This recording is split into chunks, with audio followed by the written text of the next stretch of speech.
말씀 전례가 시작됩니다.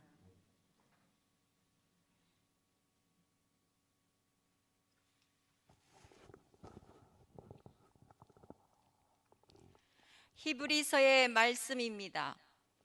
모든 사제는 날마다 서서 같은 제물을 거듭 바치며 직무를 수행하지만 그러한 것들은 결코 죄를 없애지 못합니다.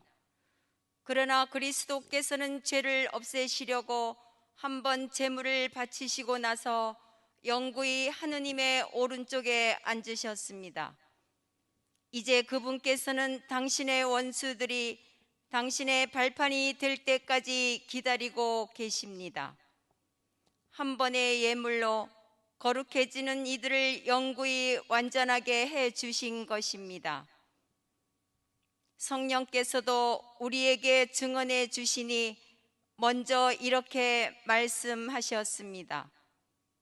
그 시대가 지난 뒤에 내가 그들과 맺어줄 계약은 이러하다. 주님께서 말씀하신다. 나는 그들의 마음에 내 법을 넣어주고 그들의 생각에 그 법을 새겨주리라. 그리고 이렇게 덧붙이셨습니다. 나는 그들의 죄와 그들의 불의를 더 이상 기억하지 않으리라. 이러한 것들이 용서된 곳에는 더 이상 죄 때문에 바치는 예물이 필요 없습니다.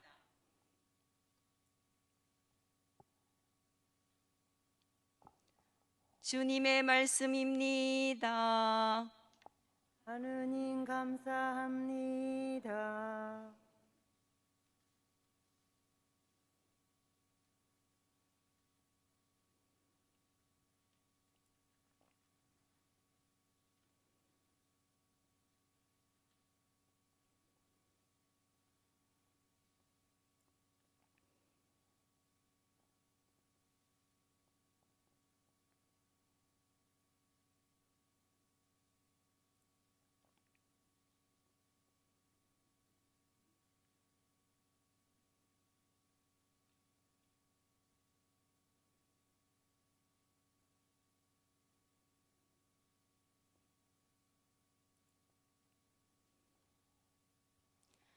멜키체덱과 같이 너는 영원한 사제로다.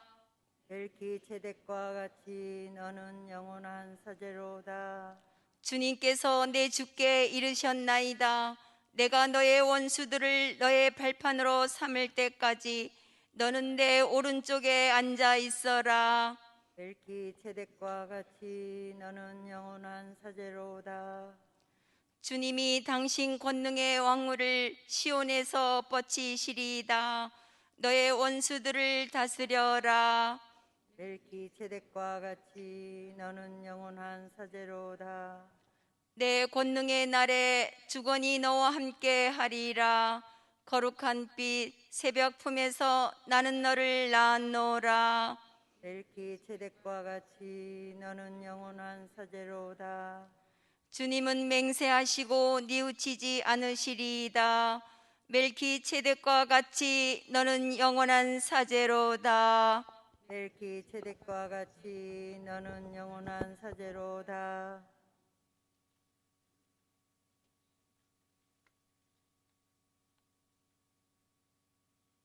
모두 일어서겠습니다.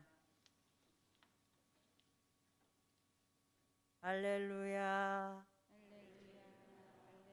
씨앗은 하느님의 말씀, 씨 뿌리는 이는 그리스도이시니 그분을 찾는 사람은 모두 영원히 살리라. 할렐루야. 주님께서 여러분과 함께 또한 사제의 영과 함께 마르코가 전한 거룩한 복음입니다. 주님 영광 받으소서. 그때 예수님께서 호숫가에서 가르치기 시작하셨다. 너무 많은 군중이 모여들어 그분께서는 호수에 있는 배에 올라 앉으시고 군중은 모두 호숫가 무태 그대로 있었다. 예수님께서 그들에게 많은 것을 비유로 가르치셨다. 그렇게 가르치시면서 말씀하셨다. 자, 들어보아라. 씨 뿌리는 사람이 씨를 뿌리러 나갔다. 그가 씨를 뿌리는데 어떤 것은 길에 떨어져 새들이 와서 먹어버렸다.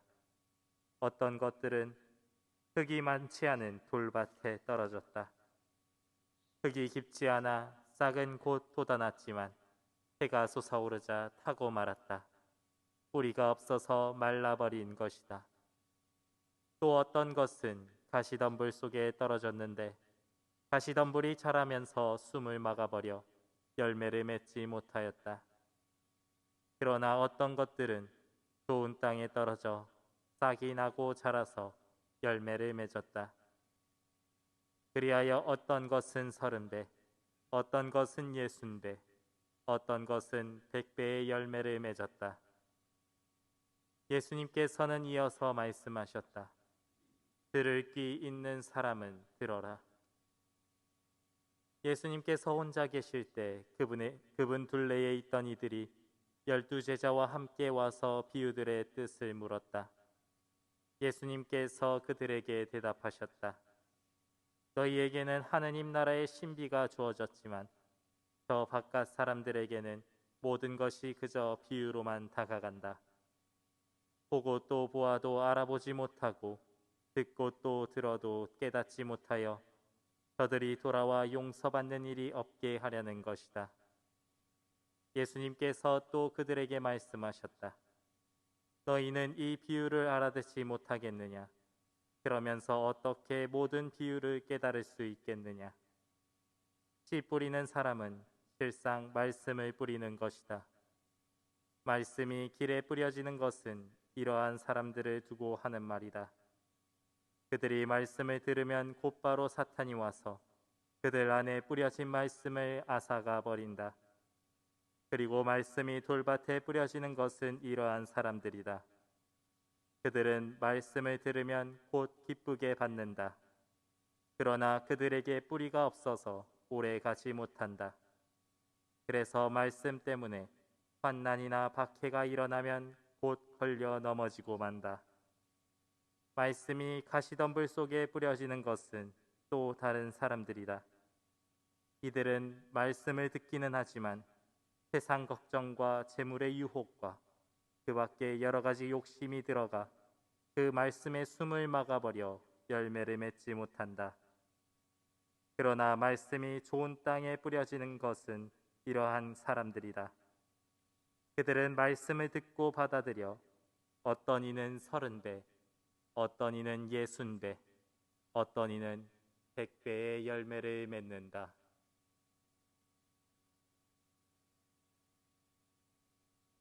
주님의 말씀입니다. 그리스도님 찬미합니다.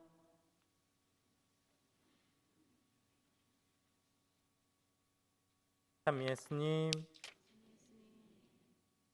오늘 복음은 씨 뿌리는 사람의 비유를 우리에게 전해줍니다. 길가, 돌밭, 가시덤불, 좋은 땅에 떨어진 씨앗이 어떻게 될지를 말씀하고 계십니다.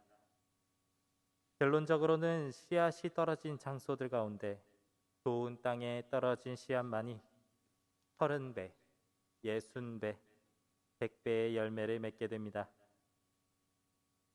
현실적으로 30배, 60배, 100배의 열매를 맺을 수 있을까요? 예수님 시대의 당시에는 밀이삭 하나에 6에서 7알이 열리고 평년 수확량이 씨 뿌린 것의 7.5배, 풍작의 경우에는 10배 정도였다라고 합니다. 이러한 것들을 생각해 보면 오늘 비유는 정말 말도 안 되는 비유이기도 합니다. 하지만 그만큼 하느님 나라는 우리들의 상식을 뛰어넘는 풍요로움을 가지고 있다라는 것으로 생각해 볼 수 있습니다. 오늘 비유의 길가, 돌밭, 가시덤불, 좋은 땅은 우리들 마음의 모습이라고 할 수 있습니다. 이러한 마음에 하느님의 말씀이라는 씨앗이 뿌려진 것이지요. 나중에 열매를 맺고 못 맺고 그러한 것은 바로 우리들의 마음, 즉 씨앗을 받는 밭의 상태에 따라서 그 열매가 맺어지고 맺지 않고가 달라집니다. 우리의 마음의 상태는 우리 각자가 말씀을 받아들이는 그 자세에 따라 달라지는 것이지요. 매번 말씀이라는 씨앗이 떨어지는 환경에서도, 다시 말해 전례에 자주 참여하고 성경 말씀도 자주 읽는데 그 안에 삶의 기쁨의 열매가 없다면 결국에는 밭의 문제, 우리 마음의 문제라고 볼 수 있습니다. 마음이 문제라고 하면 때묻고 더러워진 우리들 자신의 추한 마음을 자책하실 분들도 계실지 모르겠습니다만, 한 가지 분명한 것은 우리 마음은 항상 잡초와 벌레가 없는 깨끗한 밭은 아니라는 것입니다. 형제 자매 여러분, 하나님의 말씀이라는 씨앗은 계속해서 뿌려지고 있습니다. 그러나 우리의 마음이 때로는 그 말씀을 정말로 잘 받아들이며 많은 열매를 맺기도 하고, 어떨 때에는 그 말씀을 받아들이지 못하고 썩어버리게 할 수도 있습니다. 그럼에도 주님께서는 끊임없이 씨앗을 뿌리고 계십니다. 이렇게 끊임없이 뿌리시는 이유는 모든 곳에서 어떠한 마음의 상태에서든지 하나님의 말씀, 그분의 말씀이 싹이 트고 열매를 맺기를 바라시는 그분의 마음, 그분의 사랑 때문이지 않을까 생각합니다. 비록 우리의 마음이 하느님의 말씀을 받아들이는 데에 힘이 들고 어려울지라도 그분께서는 우리 마음에 당신의 열매를 맺기까지 참고 기다려 주시고 계십니다. 이어지는 미사 가운데 그분의 기다림, 그 사랑을 기억하고 감사와 찬미를 드릴 수 있도록 합시다. 어떤 것은 30배, 어떤 것은 60배, 어떤 것은 100배의 열매를 맺었다. 잠시 묵상하시겠습니다.